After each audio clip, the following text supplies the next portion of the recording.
भूतिया परिवार एक ऐसा परिवार था जो हमेशा से ही अलग और अनोखा था। इस परिवार में पापा भूत, मम्मी भूतनी और 2 बच्चे माया और टीटू रहते थे। ये परिवार गांव के किनारे एक पुरानी हवेली इंदर हवेली में रहता था, जो हमेशा से ही लोगों को डराने के लिए काफी था। एक दिन गर्मियों की छुट्टियां शुरू हो गईं और भूतिया परिवार ने सोचा कि क्यों न इस बार की छुट्टियां कुछ अलग और मजेदार तरीके से मनाई जाए। इस बार हम गर्मियों की छुट्टियों में एक एडवेंचर पर जाएंगे। हम एक ऐसे जंगल में जाएंगे जो भूतों के लिए सबसे ज्यादा डरावना और रोमांचक है, और बहुत सारी मस्ती करेंगे। उन्होंने अपने बैग पैक करना शुरू कर दिए। मम्मी भूतनी ने खाने पीने का सामान बनाया और कुछ जरूरतों की चीजें रख ली। पापा भूत ने गाड़ी वाले को बुलाया। भूतिया परिवार ने अब अपने घर को ताला लगाया और जंगल की ओर चल दिए। जंगल में पहुंचते ही उन्हें तरह तरह की आवाजें सुनाई देने लगी। पापा, यहाँ तो बहुत डर लग रहा है। बच्चों, डरो मत, हम भूत हैं और यहाँ के राजा हैं। जंगल में भूतिया परिवार ने कई रोमांचक चीजें देखी और फिर एक नदी में तैरने गए। माया और टीटू ने अपने पापा के साथ मिलकर एक छोटा सा झोपड़ा बनाया और उसमें रात बिताने की तैयारी की। शाम होने पर भूतिया परिवार ने अलाव जलाया और उसके चारों ओर बैठ गए। मम्मी मम्मी, कोई कहानी सुनाओ ना। अपने पापा से सुन लो, मुझे इतने अच्छे से नहीं आता। लेकिन माया और टीटू जिद करने लगे। पापा तो हमेशा सुनाते हैं, आज आप हमें कहानी सुनाओ ना। हाँ मम्मी, आज हमें आपसे कहानी सुननी है। बच्चे इतना जिद कर रहे हैं तो सुना दो कहानी, वो भी खुश हो जाएंगे। फिर मम्मी भूतनी दोनों बच्चों को एक दिलचस्प कहानी सुनाने लगती हैं, जिसमें एक बहादुर भूत ने ढोलकपुर गांव की एक राजकुमारी को बचाया था। दोनों बच्चे उस कहानी को बड़े ध्यान से सुन रहे थे। कहानी खत्म होने के बाद भूतिया परिवार ने रात का खाना खाया और सोने के लिए झोपड़ी में चले गए। रात में जंगल की आवाजें और भी डरावनी हो गईं, लेकिन भूतिया परिवार बिना डरे सोता रहा। तभी माया और टीटू डरते हुए अपने पापा और मम्मी की झोपड़ी में आते हैं। डरो मत बच्चों, कुछ नहीं है। जंगलों में रात के समय जानवर अपना शिकार करते हैं, जिससे तुम्हें अजीब आवाजें सुनाई दे रही हैं और तुम दोनों को डर लग रहा है। आओ तुम दोनों हमारे बीच में आकर सो जाओ। फिर अगली सुबह भूतिया परिवार ने जंगल में और भी एडवेंचर करने का फैसला किया। उन्होंने एक पहाड़ी पर चढ़ाई की। उसके बाद माया और टीटू ने फुटबॉल खेला, जिसमें माया की टीम में पापा भूत थे और टीटू की टीम में मम्मी भूतनी। उसके बाद माया और टीटू अपने पापा और मम्मी के साथ मिलकर एक छोटा सा खेल खेलने लगे, जिसमें उन्होंने एक दूसरे को पकड़ने की कोशिश की।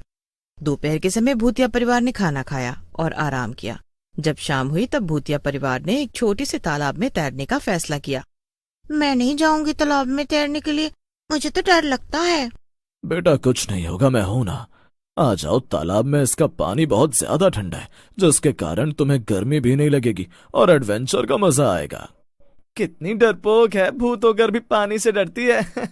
मुझे देख, मैं तालाब में जाकर स्विमिंग करूंगा और ठंडे पानी में मजे करूंगा। इसी तरह दोनों भाई बहन की आपस में बहस होने लगती है। अरे बस बस चुप करो तुम दोनों, आप और टीटू चले जाओ, मैं माया के साथ यहाँ रुकती हूँ। ठीक है, तुम दोनों यहीं रहना, मैं और टीटू तालाब में तैरने जा रहे हैं। फिर दोनों ने स्विमिंग की। रात होने पर भूतिया परिवार ने फिर से अलाव जलाया और उसके चारों ओर बैठकर अंतराक्षरी खेलने लगे।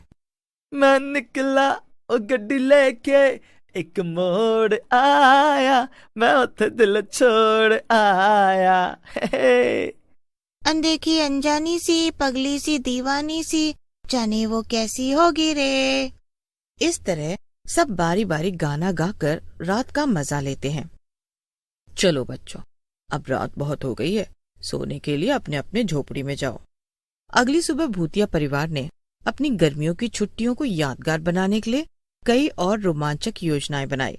उन्होंने जंगल में एक बड़ा सा पिकनिक मनाया, जिसमें उन्होंने अपने पसंदीदा अलग अलग प्रकार के खेल खेले। फिर पापा भूत तालाब से मछली पकड़ कर लाए और उसे पकाकर सबने मिलकर खाया और पिकनिक का मजा लिया। माया और टीटू ने अपने पापा और मम्मी के साथ मिलकर एक छोटा सा नाटक भी किया, जिसमें उन्होंने जंगल के सभी जानवरों की भूमिका निभाई और मौज मस्ती की। भूतिया परिवार अपनी गर्मियों की छुट्टियों से तीसरे दिन, जहां भूतिया परिवार अपने एडवेंचर का मजा ले रहे थे, वहीं उन्होंने देखा कि उनके पड़ोसी अमित भूत, निशा भूतनी गर्मियों की छुट्टियां मनाने के लिए उसी जंगल में एडवेंचर करने आए हैं। भूतिया परिवार ने सोचा कि एडवेंचर में कुछ और भी करें, जिससे एडवेंचर का मजा 2 गुना हो जाए। इतना बोलते ही वो सब वहाँ से चले गए। फिर भूतिया परिवार जंगल के और अंदर जाने लगे। तभी उन्हें जंगल के रास्ते में एक 100 साल पुराना खंडहर दिखा, जो बाहर से टूटा फूटा था। उसमें अंदर से अजीब आवाजें आ रही थी। क्यों ना इसके अंदर जाकर देखें कि क्या है इस खंडहर घर में। याहू, इसके अंदर तो बहुत मजा आने वाला है। कुछ स्कैरी भी होगा तो कितना मजा आएगा। भूतिया परिवार ने उस खंडहर घर को एक्सप्लोर करने का फैसला किया और वहाँ उन्होंने कई अजीबोगरीब चीजें देखी। अरे अरे संभल कर, वो देखो सांप चल रहे हैं दीवारों पे। छी छी, यहाँ कितनी गंदगी है, इतने सारे चूहे भाग रहे हैं यहाँ पर। कि तभी उनकी नजर वहाँ पड़ी एक किताब पर पड़ती है, जो अपने आप खुलने लगती है। अरे पापा, वो देखो जादुई किताब भी है यहाँ। वो देखो, इसके पन्ने अपने आप पलटने लग रहे हैं। माया और टीटू अपने पापा और मम्मी के साथ मिलकर उस 100 साल पुराने खंडहर घर की कहानी को जानने की कोशिश करने लगे और उन्होंने वहाँ कई रहस्यमयी चीजें खोजी। माया और टीटू ने अपने पापा और मम्मी के साथ मिलकर इन रहस्यमयी चीजों को समझने की कोशिश की। पापा भूत उन्हें बताते हैं कि ये चीजें जंगल के प्राचीन रहस्यों का हिस्सा हैं और इन्हें समझने के लिए विशेष ज्ञान की आवश्यकता होती है। हाँ, इसको घर लेकर चलेंगे, इससे हमें बहुत सारा ज्ञान प्राप्त होगा और हमारे काम आएगा। भूतिया परिवार ने इन रहस्यमयी चीजों को अपने साथ घर ले जाने का फैसला किया और उन्हें अपने घर में सुरक्षित रखने का निर्णय लिया। उन्होंने इन चीजों का उपयोग अपने ज्ञान और समझ को बढ़ाने के लिए करने का फैसला किया। इस तरह भूतिया परिवार ने अपनी गर्मियों की छुट्टियों में कई नए और रोमांचक अनुभव प्राप्त किए और अपने परिवार के साथ समय बिताया। उन्होंने अपने ज्ञान और समझ को बढ़ाने के लिए एक नई रहस्यमयी चीजों का उपयोग करने का फैसला किया। इस तरह भूतिया परिवार ने अपनी गर्मियों की छुट्टियों में खूब मजे किए और कई तरह के एडवेंचर किए। जब छुट्टियां खत्म हुई तो भूतिया परिवार ने अपने घर की ओर प्रस्थान किया और पापा भूत ने अपने काम पर वापस जाना शुरू कर दिया। मम्मी भूतनी ने घर की देखभाल करना जारी रखा। फिर एक दिन, मम्मी, ऐसे तो समय के साथ साथ हम हमारी यादें भूल जाएंगे, तो हम इतना मजा करके आए हैं, इन्हें मैं भूलना नहीं चाहती। तो तुम लोग परेशान क्यों हो रहे हो? हम एक एल्बम बनाएंगे अपनी यादों का। एल्बम मतलब हमारी सुंदर सुंदर फोटो का एक कलेक्शन। जो हमने फोटो जंगल ट्रिप में खींची थी ना, हम उन सबको एक एल्बम में लगाएंगे, जिससे हम जिंदगी भर उन्हें देख देख कर अपना मजा 2 गुना कर पाएंगे।